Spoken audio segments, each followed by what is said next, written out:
my name is Adam Smith, and I am in section 13. I will be discussing plural marriage in the church, and I will be using quotations from A Subject That Can Bear Investigation by J. Spencer Fluman, Defending Plural Marriage to Vice President Colfax by James G. Williams, General Conference Talks by Gordon B. Hinckley and Spencer W. Kimball, and reading from D&C 132. The practice of plural marriage in the church is something that many detractors of the church have pointed to as evidence of the validity of their anti-Mormon claims. I think that as we understand this practice better, we can see that it is not a practice that God detests, but one that he has used on multiple occasions. Joseph Smith first had a revelation telling him that the church needed to start practicing polygamy as far back as July of 1831.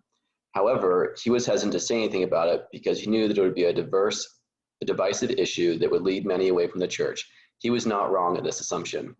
Joseph Smith was not the first prophet to get the keys of plural marriage.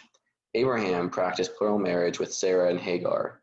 We know that the Lord was not displeased with Abraham over this practice because the Lord had condoned this action.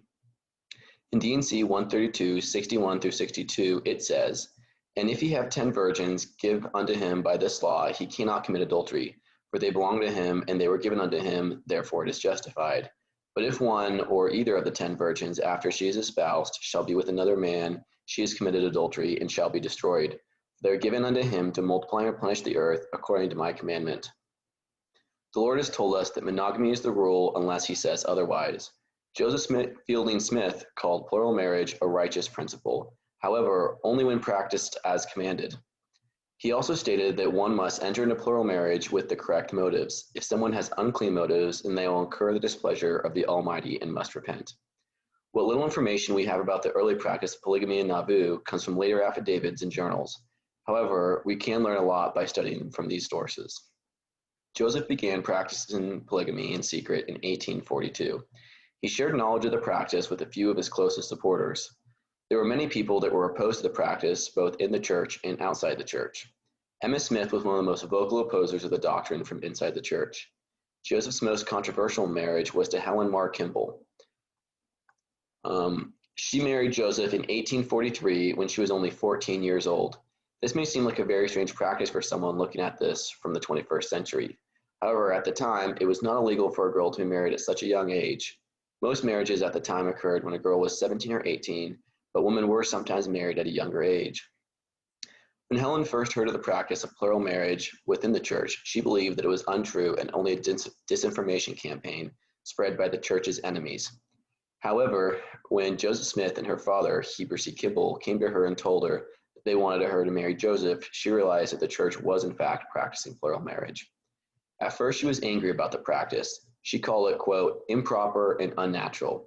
She later wrote that her father had but one ewe lamb to offer, and he willingly laid her upon the altar. She was given 24 hours to consider her response to the offer.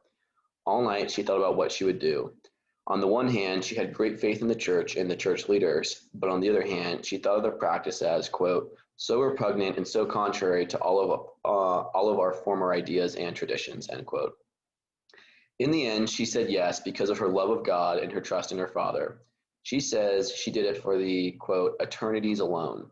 She later recorded this about her first experience learning about plural marriage from Joseph, quote, Joseph came next morning, and with my parents, I heard him teach and explain the principle of celestial marriage. After which he said to me, if you will take this step, I will ensure your eternal salvation and exaltation, and that of your father's household and all of your kindred. This promise was so great that I willingly gave myself to purchase so glorious a reward. We do not know if this marriage was ever consummated. We do know that some of the plural marriages in Nauvoo were consummated, but not all. We do not know if Joseph Smith ever consummated any of his marriages except his first marriage with Emma. We do, however, know that he never had any children except for with Emma. Helen recorded in 1881 that it was her own father that offered her to Joseph so that their families could be connected. This may seem like a strange idea now, but at the time they had some different doctrines. Plural marriage was all about extending family bonds. In 1842, Joseph taught that baptism for the dead would serve as a welding function for families. It seems that plural marriage was meant to do the same thing. The doctrine that families could be sealed together through generations had not been revealed yet. In the 1840s, the saints were not sealed to their ancestors through vicarious ordinances. This may be why Helen consented to marry Joseph. The saints were creating extended families that had no blood relation.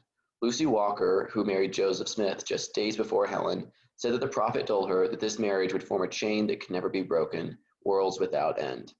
In the book Rough Stone Rolling, it says that, quote, Joseph did not marry to form a warm human companionship, but to create a network of related wives, children, and kinsmen that would endure into the eternities.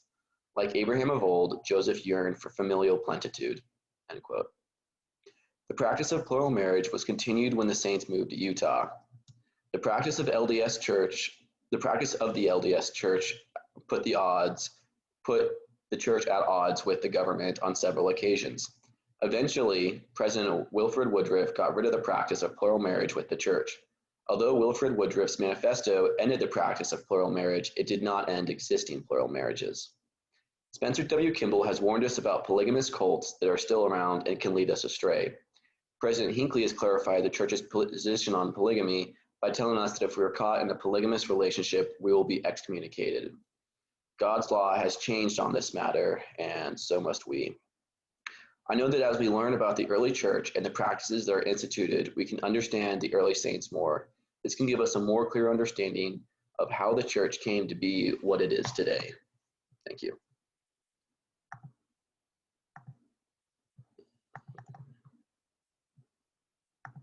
How do I end this?